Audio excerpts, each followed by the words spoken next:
क्रांतिकारी जय भीम। आज जालन्यामध्ये आम्ही लॉंग मार्चमध्ये आहोत।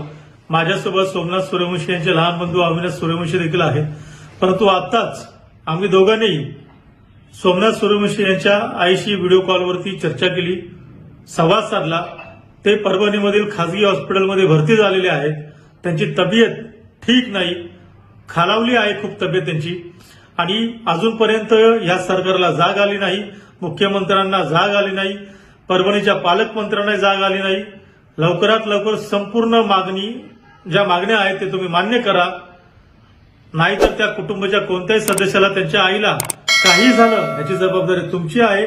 आणि त्याच्यानंतर ह्या महाराष्ट्रातली जनता मंत्रालयामध्ये घुसून तुमच्या कॉलरला पकडून ह्या रस्त्यावरती आणल्याशिवाय शांत बसणार नाही। त्याचबरोबर हा लॉंग मार्च मंत्रालयापर्यंत चाललेला आहे, मुंबईपर्यंत पायी चालत येत आहेत। ह्याच्यामध्ये वयोवृद्ध महिला आहेत, तरुण आहेत, तरुणी आहेत, परंतु यांची काळजी घेण्यासाठी आपली या आरोग्य यंत्रणा सोबत नाही, आपले डॉक्टर व्यवस्थित सोबत नाही। त्यांचेही काही बरे वाईट झाले तर याची पूर्ण जबाबदारी तुमची असेल, आणि लवकरात लवकर आपण मागण्या मान्य करा, अन्यथा तुमच्या मंत्रालयाचा हा लॉंग मार्च घेराव केल्याशिवाय राहणार नाही। जय भीम, जय भारत।